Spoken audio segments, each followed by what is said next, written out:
Hello, Assalamu alaikum everyone. So today I वालेकुम have अस्सलाम sir. Haji, yes, thank you. Today I have arranged this session upon your request. Okay, so let's discuss the content. So we basically had to revise everything that we have studied so far till the midterm, all the concepts. We're not going to go into the detail of every case, but we are going to revise all the content that we have studied so far till the midterm. And most importantly आप सबको paper pattern या उसकी policy identify कर दी गई होगी that your paper is going to be 30 MCQs. Okay, तो वो जनरल पॉलिसी है पूरे डिपार्टमेंट के लिए, तो मैंने उसी को अडॉप्ट कर लिया है.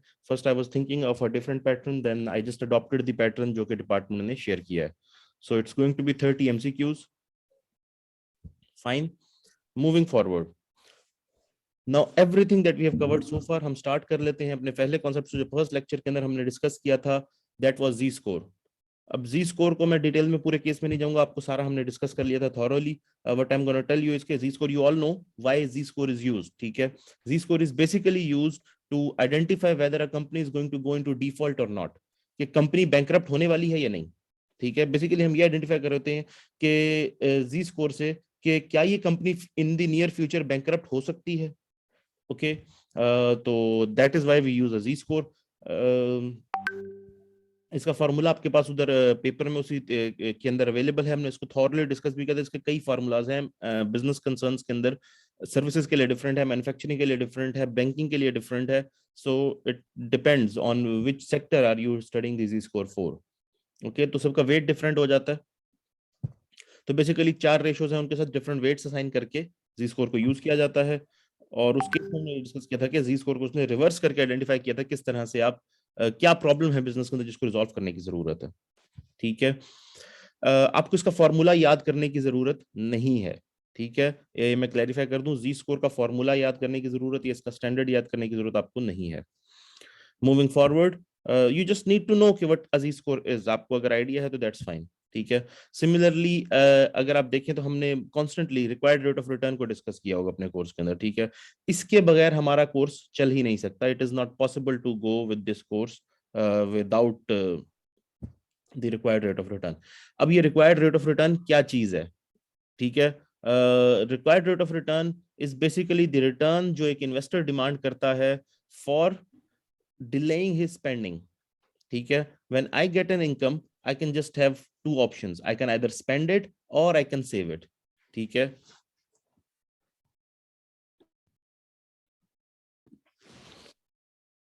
ओके. सो बेसिकली जब मैं उसके अंदर से पैसे सेव इसलिए करूँ क्योंकि मुझे फ्यूचर में जरूरत पड़ सकती है हर वक्त. अब मैं स्पेंड तो नहीं कर सकता जितने भी पैसे हैं, अगर स्पेंड कर दूंगा तो मुझे फ्यूचर की जरूरत के लिए पैसे मेरे पास नहीं होंगे. तो जब मैंने सेव किए तो टाइम वैल्यू ऑफ मनी की वजह से मेरे पैसों की वैल्यू कम हो जाती है. आज अगर मैं एक बोर्ड मार्कर खरीद सकता हूँ या एक पेन खरीद सकता हूँ या एक बुक खरीद सकता हूँ, लेट्स सपोज 100 रुपीज के अंदर एक बुक खरीद सकता हूँ, कल को यही बुक मुझे 101, 102, 110 रुपीज की मिलेगी. कल को ये बुक मुझे सस्ती नहीं मिलेगी. ठीक है, that is the concept before time value of money, के टाइम के साथ चीजों की वैल्यू बढ़ती जा रही है. अब इस केस के अंदर, अब इसकी डिटेल बहुत सारी है कि क्यों और कैसे, फिलहाल हम इसको इग्नोर करते हैं. हमने डिटेल में क्लास में डिस्कस किया था जब मैंने ये कॉन्सेप्ट समझाया था. अब इस केस में जब मैं सेव करता हूं तो मैं डिमांड करता हूं कि मुझे कुछ रिटर्न दिया जाए. ठीक है, जो रिटर्न मैं डिमांड करता हूं उसके अंदर सबसे पहली चीज मैं डिमांड करूंगा कि मैं 1 साल तक उस चीज की यूटिलिटी नहीं ले रहा. यूटिलिटी होती है इस्तेमाल करने से जो फायदा हम लेते हैं. ठीक है, मैं 1 साल तक उस चीज को, उस पैसे को इस्तेमाल करके उससे फायदा नहीं उठा रहा. मैं उससे कोई चीज खरीद सकता था और उससे 1 साल तक फायदा उठा सकता था. मैं उसके लिए स्पेंडिंग को डिले कर रहा हूँ, मैं स्पेंडिंग की जगह उसको सेव कर रहा हूँ और किसी और को दे रहा हूँ रिटर्न कमाने के लिए. Okay everyone, please mute your mics. Okay, so मैं जब स्पेंडिंग डिले कर रहा हूँ इन दिस केस, मैं चाहूंगा कि मुझे उसके अगेंस्ट कोई रिटर्न दिया जाए. बहुत माइनर सा होगा लेकिन डेफिनेटली मैंने स्पेंडिंग डिले की, उसके अगेंस्ट मुझे कुछ ना कुछ रिटर्न दिया जाएगा. ठीक है, दूसरी चीज, क्योंकि मैं उससे फायदा नहीं उठा रहा ना, मैं उस पैसे को आज इस्तेमाल कर सकता था, मैं नहीं कर रहा. दूसरी चीज जो मैं उनसे डिमांड करूंगा वो ये कि इस दौरान जो इन्फ्लेशन हो रही है जिस वजह से मेरी टाइम वैल्यू, मेरे पैसों की वैल्यू कम हो रही है, मुझे उसके अगेंस्ट प्रीमियम दिया जाए. ठीक है, दैट मीन्स कि इन्फ्लेशन प्रीमियम मिल जाएगा मुझे, कि जितनी उस दौरान इन्फ्लेशन होती है उसके अगेंस्ट मुझे रिटर्न दिया जाए ताकि मैं उसकी इन्फ्लेशन को कवर कर सकूं. अगर कल ये बुक 105 रुपए की हो जाएगी तो मुझे वो 5 रुपए दिए जाए ताकि मैं कल को 105 की वो बुक परचेज कर सकूं. ठीक है, इन दोनों का कॉम्बिनेशन को हम कहते हैं real required risk free rate of return. जो पहली चीज मैंने डिमांड की थी कि मुझे 1 साल स्पेंडिंग डिले अगेंस्ट करने के अगेंस्ट पैसे मिले, वो real required rate of return है। और जो मैंने दूसरी चीज डिमांड की वो है इन्फ्लेशन प्रीमियम। इन दोनों के कॉम्बिनेशन से बन जाता है रिस्क फ्री रेट। ये वो रेट है जिसके ऊपर आपको जैसे कि ना लॉन्ग टर्म के गवर्नमेंट बॉन्ड्स मिलते हैं, ठीक है। जैसे अमेरिकन गवर्नमेंट के जो बॉन्ड्स होंगे लॉन्ग टर्म के, वो रिस्क फ्री रेट के ऊपर होते हैं, क्योंकि अमेरिकन गवर्नमेंट को कंसीडर किया जाता है कि ये रिस्क फ्री है, क्योंकि गवर्नमेंट के पास राइट होता है नोट छापने का, और गवर्नमेंट्स आपको यूजुअली डिफॉल्ट नहीं करती होती, गवर्नमेंट बड़ी पावरफुल होती है। तो यूजुअली बड़ी गवर्नमेंट्स होती हैं, उनके बॉन्ड्स जो लॉन्ग टर्म के होते हैं उनका रेट जो तो रिस्क फ्री रेट होता है, उसमें कोई रिस्क इन्वॉल्व नहीं होता। यूजुअली बैंक के अंदर भी आप जो पैसे रखते हैं तकरीबन रिस्क फ्री रेट के करीब ही आपको रिटर्न मिल रहा होता है, क्योंकि आपका रिस्क कोई नहीं होता ना, ऐसा आपको पैसे डूबने का चांस नहीं होता। होता भी तो बहुत मिनिमम होता है, क्योंकि बैंक बैंकरप्ट हो या उसमें भी बहुत कम होता है, ठीक है। नेक्स्ट चीज जो रिक्वायर्ड रेट ऑफ रिटर्न निकालने के लिए मुझे चाहिए, वो तीसरी चीज है सबसे इंपॉर्टेंट, वो ये है कि मैं जिस सेक्टर में जिस इंडस्ट्री में इन्वेस्ट कर रहा हूं उस इंडस्ट्री के अंदर रिस्क इन्वॉल्व है। अब हर सेक्टर का रिस्क डिफरेंट है। अब ऐसा नहीं होगा ना कि जैसे कि कोविड आ गया या कोई और क्राइसिस आ गया दुनिया के अंदर, कि वॉलमार्ट की सेल्स बंद हो जाए, लोगों ने आम जनरल चीजें तो खरीदनी खरीदी, इकोनॉमिक रिसेशन आ जाए तो भी लोग जाके चीजें तो खरीदेंगे ना। तो वॉलमार्ट की जो बिजनेस है वो कम रिस्की है, इसमें लॉस के चांसेस कम है। जबकि अगर मैं ऐसे एक बिजनेस में इन्वेस्ट करूं, ऑयल है, इलेक्ट्रॉनिक्स है, तो जब रिसेशन आएगा ये चीजों की सेल कम हो जाएगी। लग्जरी आइटम्स है, रिसेशन में इनकी सेल कम हो जाएगी। टूरिज्म है, तो इनकी जब वैल्यू कम होगी, इस तरह से ये रिस्की हैं, तो इसी वजह से इन सेक्टर्स के अंदर जो है रिस्क, जो required rate of return for risk है वो ज्यादा होगा। तो मेरा जो रिस्क प्रीमियम है वो डिपेंड करेगा, ये जो थर्ड चीज है वो है रिस्क प्रीमियम, जो डिपेंड करेगा ऑन दी इंडस्ट्री, जिस इंडस्ट्री में मैं हूं। तो वो रिस्क प्रीमियम इसमें ऐड कर दूंगा, तो मेरा रिक्वायर्ड रेट ऑफ रिटर्न बन जाएगा risk free rate plus risk premium is equal to required rate of return, जिसे हम के से भी डिनोट करते हैं, आई से भी, आर से भी। डिफरेंट बुक्स में डिफरेंट यूज होते हैं, हम फिलहाल के ले लेते हैं बिकॉज ये आमतौर पे यूज होता है डिफरेंट बुक्स के अंदर। तो ये हमारा रिक्वायर्ड रेट ऑफ रिटर्न है, ठीक है। अब ये इसके अंदर बेसिकली जैसे कुछ स्टैंडर्ड्स हैं, जैसे कि इंटरनेशनल लाइबोर का स्टैंडर्ड है, पाकिस्तान में काइबोर है, Karachi interbank offered rate. Internationally LIBOR होता है लंदन इंटरबैंक ऑफर्ड रेट, ठीक है। ये बेसिकली वो रेट होता है जिसके ऊपर बैंक्स आपस में एक दूसरे को लेंड करते हैं, ठीक है ना, ओवरनाइट पैसा लेंड करते हैं एक दूसरे को एट दिस रेट, ठीक है। ये लाइबोर का रेट लंदन में यूज होता है, लंदन इंटरबैंक ऑफर्ड रेट, और काइबोर पाकिस्तान में यूज होता है कराची इंटरबैंक ऑफर्ड रेट, ठीक है। You get it. तो इसको basically use this plus something होता है जो आपका रिटर्न होता है, आपने किसी को किसी लोन के ऊपर या किसी भी जो चीज के ऊपर इंटरेस्ट देना होता है, वो लाइबोर प्लस या काइबोर प्लस समथिंग होता है, ठीक है। ये भी यूजुअली रिस्क फ्री रेट के करीब ही होता है। मूविंग फॉरवर्ड, अब हमने जो बेसिक कॉन्सेप्ट्स हमने थॉरोली डिस्कस किए थ्रू आउट दिस कोर्स, जो हमने जैसे इस कोर्स से स्टार्ट किया। नेक्स्ट जो एक कॉन्सेप्ट हमारे पास आया था वो था weighted average cost of capital का, ठीक है। अब वैक है क्या? वैक is the weighted average cost of capital, के कैपिटल जो हमने इन्वेस्ट किया बिजनेस के अंदर, क्योंकि बिजनेस के अंदर मैंने आपको बताया था कि हम तीन मेजर डिसीजंस करते हैं। फाइनेंस के अंदर, कॉर्पोरेट फाइनेंस के तीन मेजर डिसीजंस होते हैं, तीन मेजर एरियाज होते हैं। नंबर वन, कैपिटल बजटिंग, कि लॉन्ग टर्म इन्वेस्टमेंट प्रोजेक्ट्स के अंदर हम पैसे लगाएं तो किस प्रोजेक्ट में लगाएं। दूसरा, कि इसकी फाइनेंसिंग कैसे करनी है, हाउ टू फाइनेंस इट, कि इक्विटी से करें या डेट से करें। तो फाइनेंसिंग का कैपिटल का स्ट्रक्चर क्या होगा, कैपिटल स्ट्रक्चर क्या होगा, कि फाइनेंसिंग डेट से की जाए, कितनी डेट से की जाए, कितनी इक्विटी से की जाए। और थर्ड चीज जो थी वो वर्किंग कैपिटल के मैनेजमेंट थी, कि वर्किंग कैपिटल कहां से अरेंज किया जाएगा, ठीक है, या कैसे अरेंज किया जाएगा। तो इन तीनों में से सेकंड कॉन्सेप्ट की अब हम बात कर रहे हैं, जब हम ये बात डिस्कस करते हैं कि पैसा किस सोर्स से लिया जाए और कितना लिया जाए। ये नहीं हो सकता ना कि 100% डेट ले लीजिए, 100% इक्विटी ले लीजिए, ठीक है। इक्विटी यूजुअली 100% पॉसिबल होती है, लेकिन वो भी यूजुअली 100% हम नहीं करते होते। हम अपनी इंडस्ट्री में देखते हैं क्या स्टैंडर्ड्स हैं, हर इंडस्ट्री के डिफरेंट होते हैं, उसके हिसाब से उस कंपनी की ये तय कैपिटल स्ट्रक्चर तय किया जाता है। और इसमें सबसे इंपॉर्टेंट फैक्टर एक होता है weighted average cost of capital, कि उनको कॉस्ट ऑफ कैपिटल क्या पड़ती क्या है, कि कैपिटल स्ट्रक्चर जो बनाया है उसकी कॉस्ट क्या पड़ती है। क्योंकि ये कॉस्ट आपको बताएगी ना, यही वो कॉस्ट है जिसके ऊपर आपने ये कैलकुलेट करना है कि आपका रिक्वायर्ड रेट ऑफ रिटर्न क्या है। क्यों? क्योंकि मिनिमम आप ये कॉस्ट ऑफ कैपिटल तो वापस मांगेंगे ना, कि भाई मेरे पैसे जो मैंने बिजनेस में लगाए इसके ऊपर इतना खर्चा आता है, ये इसकी कॉस्ट है, तो कम से कम इतने तो मुझे दो, तो मैं इस प्रोजेक्ट में इन्वेस्ट करूंगा, ठीक है। तो ये required rate of return basically इससे भी डिनोट किया जा रहा होता है जब जब हम कैपिटल बजटिंग कर रहे हैं स्पेशली, ठीक है। तो अब ये weighted average cost of capital हम कैलकुलेट कैसे करते हैं? अब सीधी सी बात है, एक बिजनेस के अंदर जब भी आप उसकी फाइनेंसिंग देखेंगे, या डेट से होगी या इक्विटी से होगी, कोई तीसरी सोर्स नहीं है। प्रेफर्ड शेयर्स होते हैं, वो बेसिकली इनका हाइब्रिड है, उसमें कुछ फीचर डेट के हैं, कुछ फीचर इक्विटी के हैं। जैसे कि वो लेस रिस्की हैं, लेकिन उनका रिटर्न भी फिक्स्ड है और लेस है, और उनके अंदर वोटिंग राइट भी नहीं होता। लेकिन वो क्योंकि सेफर हैं इस वजह से, और डेट की साइड पे भी चले जाते हैं, बिकॉज उनका रिटर्न देना ही देना है एट एनी कॉस्ट, लेकिन वो इक्विटी का पार्ट बनते हैं, वो डेट का पार्ट नहीं बनते, तो उनके ऊपर टैक्स एग्जम्पशन नहीं मिलती हमें। ठीक है, तो फिलहाल हम थोड़ी देर के लिए प्रेफर्ड स्टॉक को बहुत ज्यादा डिस्कस नहीं करते। जो हमारी दो मेन सोर्सेज है उनको डिस्कस करते हैं, डेट एंड इक्विटी। ठीक है, डेट एंड इक्विटी के अंदर जो आपका डेट है, अब लेट सपोज मैं अगर आपको ये एग्जांपल के थ्रू बताना चाहूं, एक बिजनेस है जिसके अंदर 60% जो है वो इक्विटी है और 40% डेट है। ठीक है, अब इस केस के अंदर इसकी कॉस्ट ऑफ कैपिटल क्या होगी? ठीक है, लेट सपोज मुझे डेट मिला है बैंक से 10% इंटरेस्ट रेट के ऊपर। बैंक कहता है कि जी आपने हमसे, लेट सपोज मैंने बैंक से लोन लिया हुआ है 10 लाख का, और बैंक कहता है जी आपने इसके ऊपर मुझे 10% इंटरेस्ट देना है। ठीक है, और मैंने इक्विटी फाइनेंसिंग भी की हुई है, 60% मेरा बिजनेस इक्विटी से फाइनेंस्ड है, तो 60% इसके हिसाब से बन जाती है इक्विटी। हम इसको यूं कर लेते हैं कि हम इसको 8 लाख डेट कर लेते हैं और 12 लाख इक्विटी कर लेते हैं। ठीक है, तो 8 लाख डेट है, 12 लाख इक्विटी है। 12 लाख की इक्विटी जो है, अब इसकी कॉस्ट क्या है, इसके पर भी हम आते हैं। इसकी कॉस्ट को डिटरमिन करना जरा एक मुश्किल काम है, उसके पर हम अभी आ जाते हैं। लेकिन फिलहाल हम ये देख लेते हैं कि इसकी बेसिस के ऊपर अगर मुझे इसकी कॉस्ट, लेट सपोज इक्विटी की कॉस्ट मुझे पड़ती 20%, तो क्या मैं ये कह सकता हूं कि मेरी जो कॉस्ट ऑफ कैपिटल है वो 15% है? ऑन एवरेज 15 ही बन गई ना, 10 प्लस 20 डिवाइडेड बाय 2, एवरेज आ गई 15%। लेकिन ये गलत होगा। ठीक है, क्यों?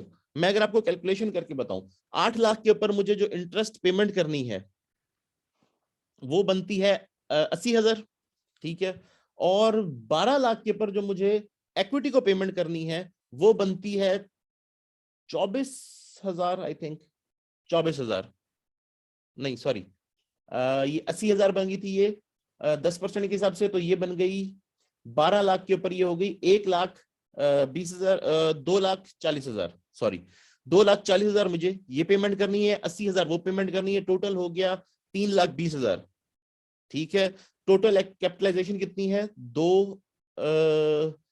20 लाख।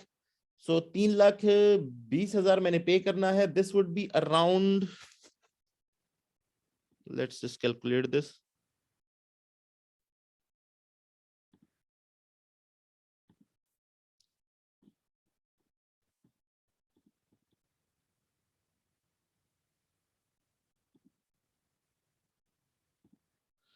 Sixteen percent. तो हमने जो एवरेज निकाली थी वो तो 15% थी, ये 16% आ रही है।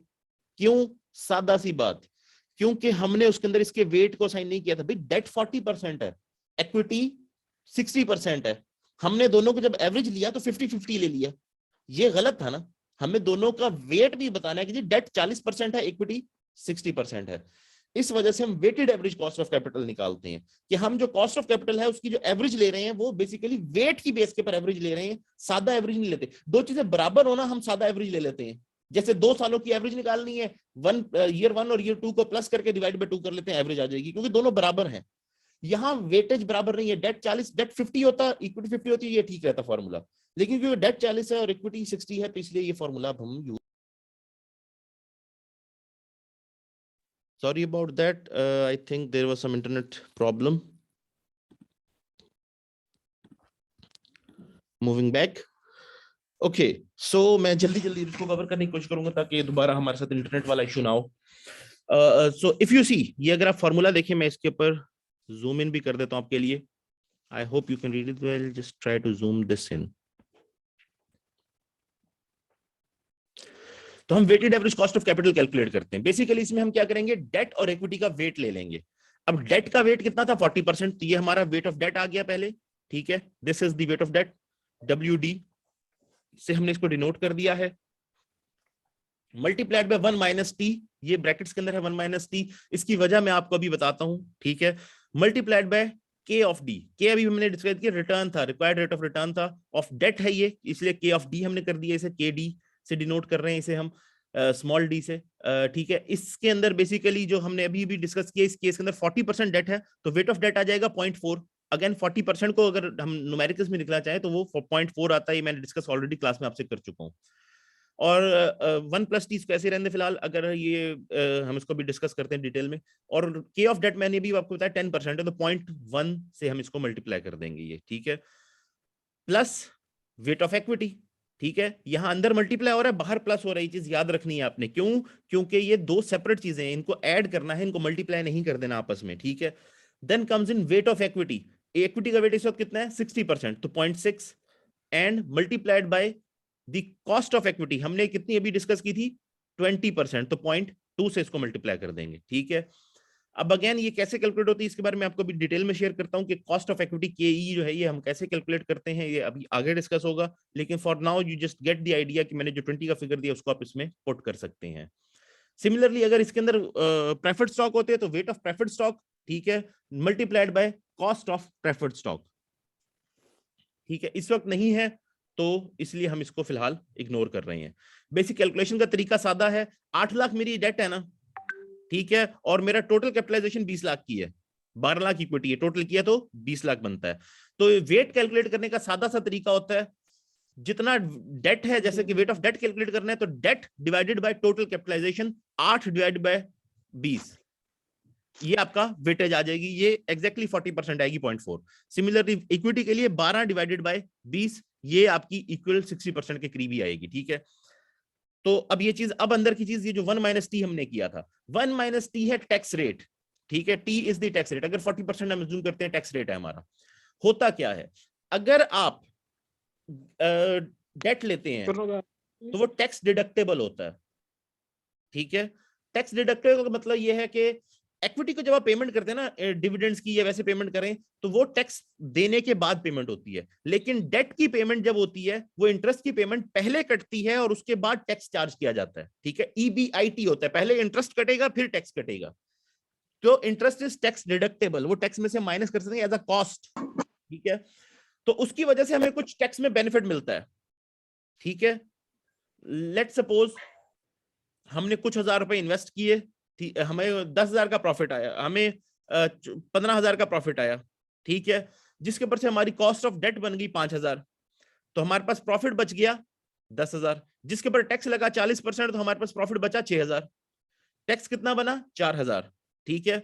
जब हमने डेट नहीं लिया हुआ, बिल्कुल कोई डेट नहीं है, तो यही 15,000 हमारी इनकम है, इसमें से हमने टैक्स निकाला, वो टैक्स बन जाएगा तकरीबन 6,000 आई थिंक, ठीक है। जब 6,000 टैक्स बनेगा तो आप 6,000 पे करेंगे। अब टैक्स तो आपने पे करना ही करना है, ठीक है। अगर आपके पास डेट ना होता तो आपने 6,000 टैक्स पे करना था, जी करना था। अब आपके पास डेट है, इसकी वजह से आपको 4,000 टैक्स पे करना पड़ा है। तो ये जो 2,000 का डिफरेंस है, ये 2,000 बचे हैं, ये क्यों बचे हैं, क्योंकि आपने डेट लिया हुआ था, उसके ऊपर आपने इंटरेस्ट पे किया है, तो इसका बेनिफिट हम इसको, इसकी कॉस्ट को देंगे, इसलिए 1 माइनस टी कर देते हैं, ताकि वो जो बेनिफिट है 2,000 रुपए जो आपको फायदा हुआ है टैक्स होने की, इंटरेस्ट होने की वजह से, क्योंकि इंटरेस्ट टैक्स डिडक्टेबल था, टैक्स में से पहले कट गया था, तो टैक्स 2,000 आपको कम देना पड़ा, तो वो आपने डेट की फॉर्म में दे दिया, तो आप उसकी कॉस्ट को डेट में एडजस्ट कर देते हैं, ठीक है। इसीलिए 1 माइनस टी को के डी से मल्टीप्लाई करते हैं हम। Get the idea? सो ये फॉर्मूला सबको समझ में आ गया, इस फॉर्मूले को आपने याद रखना है, weight of debt into 1 minus T cost of debt plus weight of equity into cost of equity, clear, ये है weighted average cost of capital plus weight of preferred stock into cost of preferred stock, तो ये हम कर सकते हैं, clear. ये मैं क्लास में भी वैसे डिस्कस कर चुका हूं thoroughly. Moving on to CAPM, capital asset pricing model. अब हमने अभी डिस्कस किया था कि कॉस्ट ऑफ इक्विटी कहां से आएगी, कॉस्ट ऑफ डेट यूजुअली मालूम होता है, बैंक जो इंटरेस्ट जिस रेट के ऊपर दे रहा होता है हमें पता ही होता है, हमने बॉन्ड जिस रेट के ऊपर इशू किया होता है हमें पता होता है।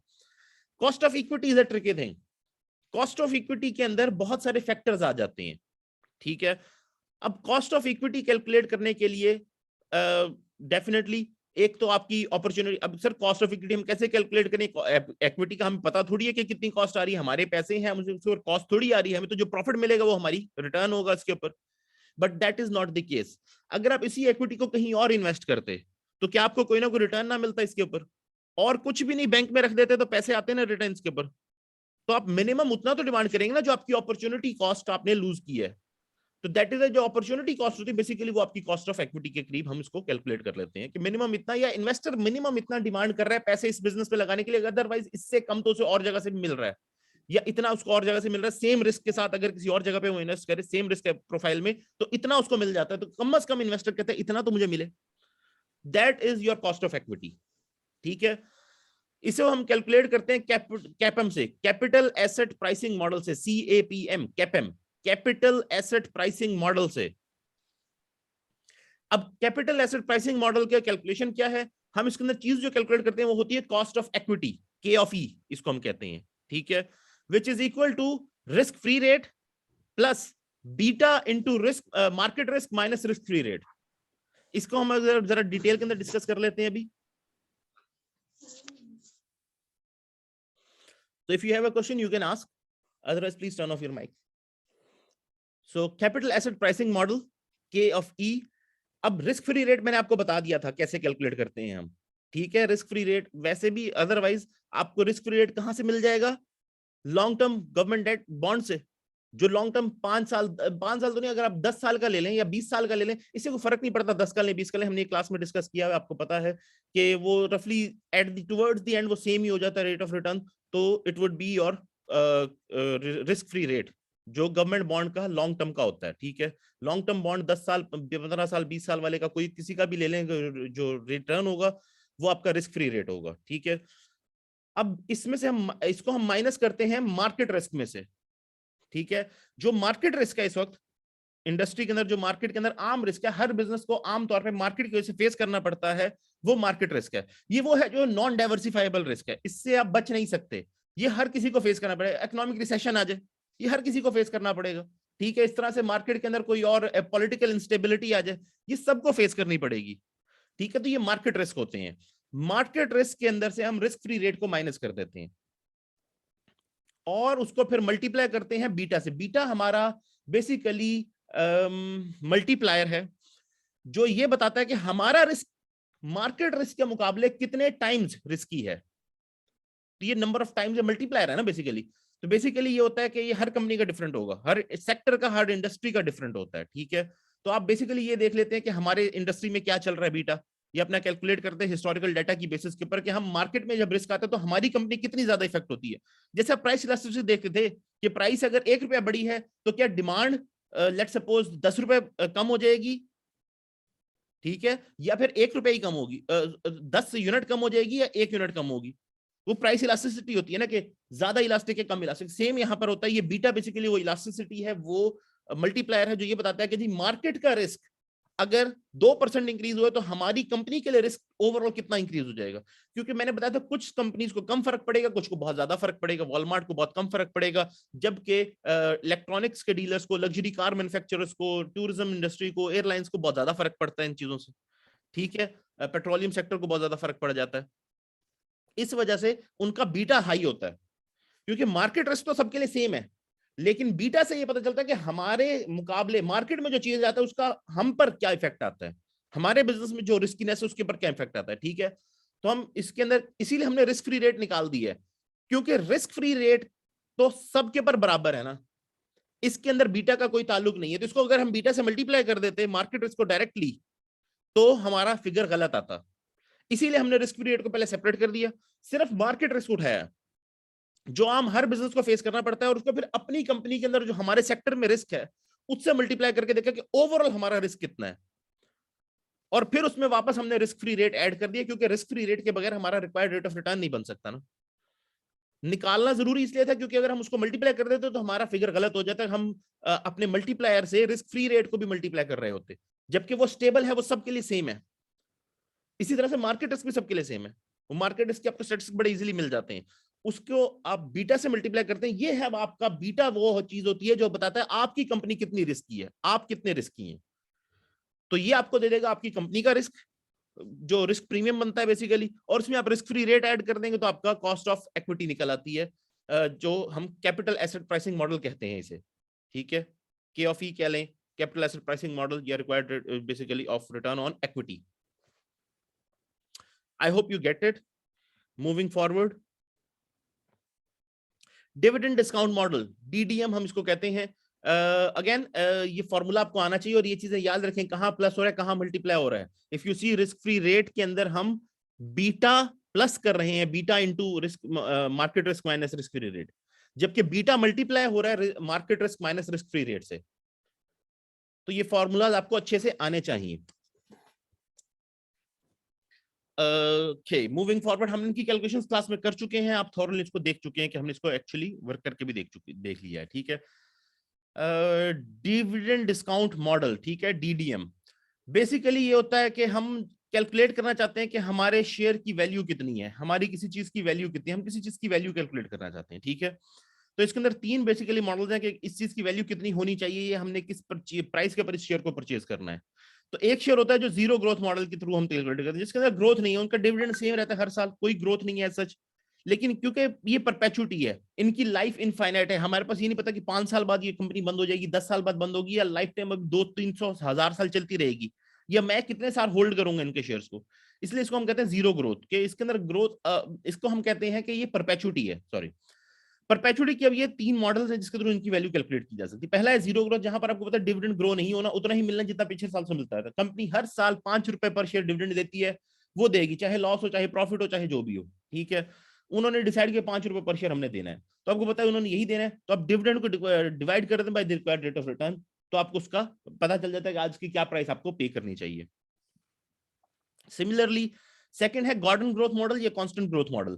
इस मॉडल के अंदर ये अजम्पशन है कि कंपनी एक सर्टेन रेट के ऊपर ही उसका डिविडेंड ग्रो कर और उसी रेट से आगे भी ग्रो करता रहेगा। आप इस हिस्टोरिकल डाटा की बेस के ऊपर ये ग्रोथ रेट कैलकुलेट कर लेते हैं, और फिर पिछले साल के डिविडेंड अगर आपको दिया गया तो आप उसको मल्टीप्लाई करेंगे ग्रोथ रेट से, ताकि अगले साल का डिविडेंड मिल जाए। क्योंकि ये जो डिविडेंड है पहले केस के अंदर वो भी D1 ही है, लेकिन क्योंकि वहां D0 और D1A सेम है, इस साल भी उतना ही दिया, अगले साल भी उतना ही देना है। यहाँ केस में ये डिफरेंट है कि अगर पिछले साल अगर उन्होंने 10 रुपए दिए थे, तो इस साल जो ग्रोथ रेट है उसके हिसाब से लेट्स सपोज 11 रुपए देना है, 10% ग्रोथ रेट है, तो अगले साल का डिविडेंड D1 जो है वो 11 रुपए है। तो हमने बेसिकली D1 अगले साल के डिविडेंड की बेस पर कैलकुलेशन की, क्योंकि पिछला तो मिल चुका ना, वो तो खत्म हो गया, वो तो गया, हमने अगले की बात करनी है जो अगला हमें मिलना है, ठीक है।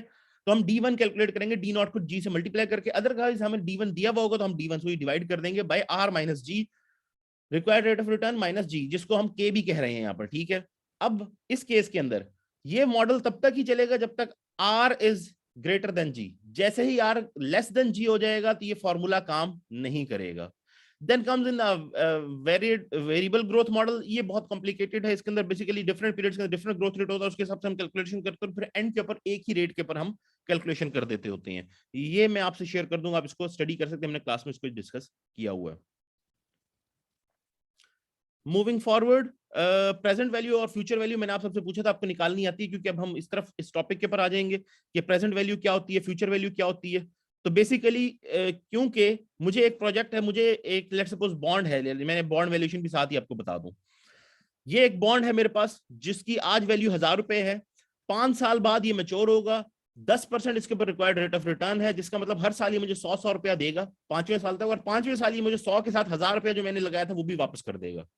मैं ये जानना चाहता हूं कि आज इस बॉन्ड को मुझे कितने में खरीदना चाहिए, मैक्सिमम इसके लिए मुझे क्या पे करने को तैयार होना चाहिए। तो मैं डिफरेंट रेट्स की कैलकुलेशन कर लेता हूं। अब लेट्स सपोज मेरा रिक्वायर्ड रेट ऑफ रिटर्न आता है 7%, मैंने उसके ऊपर इसकी कैलकुलेशन की, रिवर्ट बैक किया, तो मुझे पता चला कि इसके ऊपर जो मुझे रिटर्न, जो आज की इसकी वैल्यू, मैं इसकी प्रेजेंट वैल्यू निकालूंगा, क्योंकि मैं आज की डेट में डिसाइड कर रहा हूं, मैं फ्यूचर में तो नहीं डिसाइड कर रहा। और ये जो फ्यूचर का 100 रुपया है या 1000 रुपया 5 साल बाद का, वो आज के 1000 रुपए के बराबर नहीं है। तो मैंने 7% के हिसाब से इन सबको रिवर्ट बैक की प्रेजेंट वैल्यू निकाली, इनकी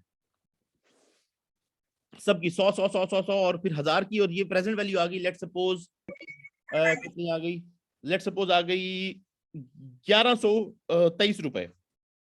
दैट मीन्स कि अगर मार्केट में शेयर 1000 का मिल रहा है तो मैं खरीद लूंगा, इवन 1123 रुपए तक का मिल रहा है तो भी मैं खरीद लूं, क्योंकि मेरा रिक्वायर्ड रेट ऑफ रिटर्न तब भी पूरा हो रहा होगा, ठीक है। सिमिलरली अगर मेरा रिक्वायर्ड रेट ऑफ रिटर्न है 12% और उसके ऊपर इसकी वैल्यू कैलकुलेट होकर आई 713 रुपए, तो आज मैं इस बॉन्ड को खरीदने के लिए 713 से 1 रुपया ऊपर नहीं दूंगा, अदरवाइज मुझे नुकसान होगा। ठीक है, अब ये प्रेजेंट वैल्यू हम कैलकुलेट कैसे करते हैं? Very simple, future value divided by 1 plus R raise to the power N. ये फॉर्मूला सामने आपके लिखा हुआ है, ये हमने आपने पहले भी की हुई, इसलिए मैं इसके अंदर बहुत ज्यादा डिटेल में नहीं जा रहा। अब इसके दो तरीके हैं, या तो मैं, क्योंकि ये अगर आप देखेंगे एनवीटी है 100 5 साल तक एनवीटी है, 5वें साल 1000 पे एक्स्ट्रा आ रहा है, उसकी हम सेपरेट कैलकुलेशन कर सकते हैं।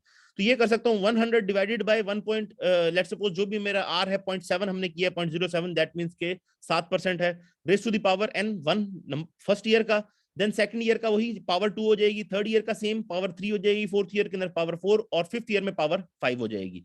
अब फिफ्थ ईयर में क्योंकि 1000 रुपया भी आ रहा था, हमने उस 1000 को भी इसमें ऐड कर दिया, तो 1100 डिवाइड की by 1.07 raise to the power 5 कर दिया है। इन सब का टोटल कर लेंगे, ये हमारी प्रेजेंट वैल्यू निकल आएगी।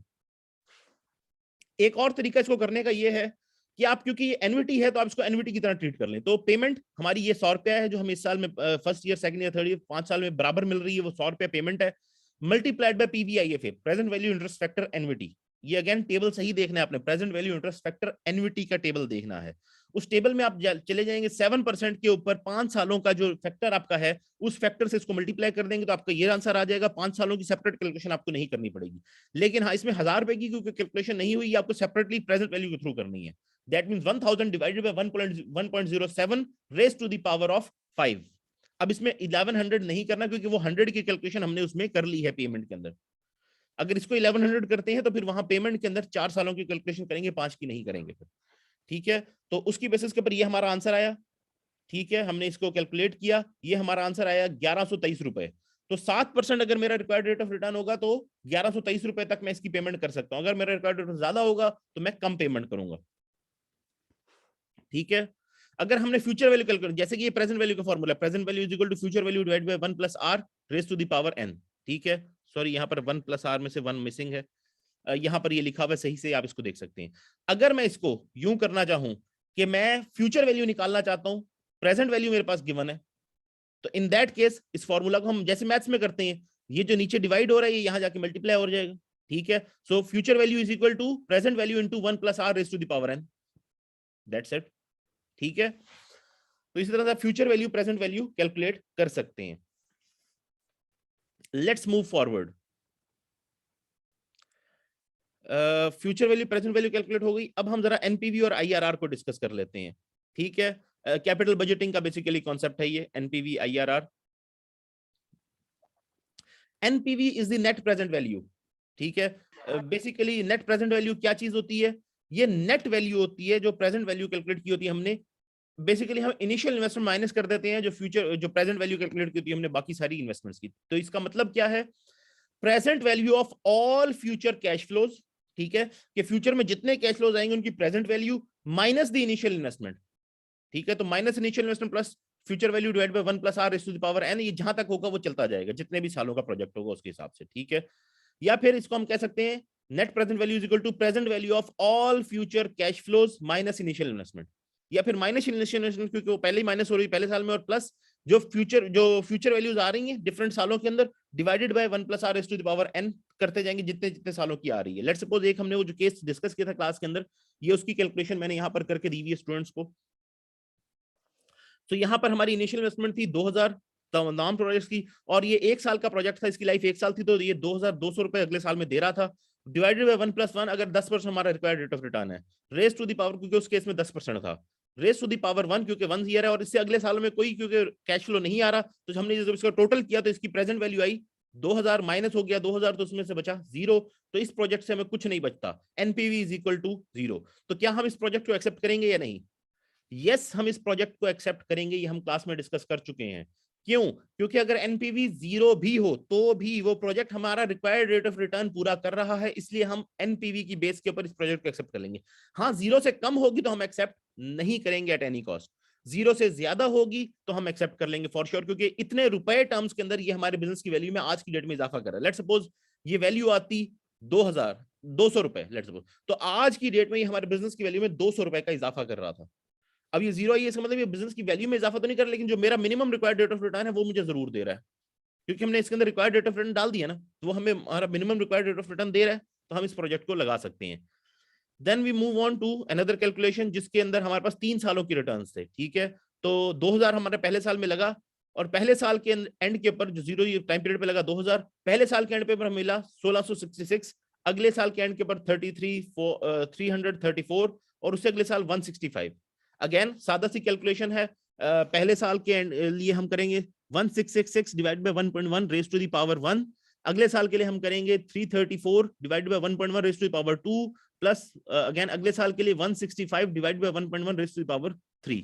इन तीनों का सम कर लेंगे जो आंसर आएगा, ठीक है, और उसमें से हम माइनस कर देंगे जो 2000 पे हमने इनिशियली लगाया था। तो इन तीनों का सम आया 1915, माइनस किया 2000, तो हमारे पास बच गया -85। अब क्योंकि ये अमाउंट को बहुत हमारे लिए रीजनेबल नहीं है, हमें समझ नहीं आती -85 क्या होती है, तो इसीलिए हम ये प्रोजेक्ट नहीं लगाएंगे क्योंकि हमारे जेब से पैसे उल्टा जा रहे हैं। इसी तरह हम बाकी सारे प्रोजेक्ट्स की कैलकुलेशन कर लेंगे। अगर कोई एन्युटी है जिसमें सारे सालों में इक्वल पेमेंट आ रही है, तो आप पीवीआईएफए के फॉर्मूले के थ्रू भी, प्रेजेंट वैल्यू ऑफ एन्युटी के थ्रू भी उसकी प्रेजेंट वैल्यू कैलकुलेट कर सकते हैं। मूविंग फॉरवर्ड टू आईआरआर, कुछ कॉन्सेप्ट हमने अभी डिस्कस नहीं किए क्योंकि वो कैश फ्लो से रिलेटेड नहीं है, वो बेसिकली नेट प्रॉफिट से रिलेटेड है, तो हम नेट प्रॉफिट वाले केस के अंदर उसको डिस्कस करेंगे। तो IRR, internal rate of return, क्या चीज होती है?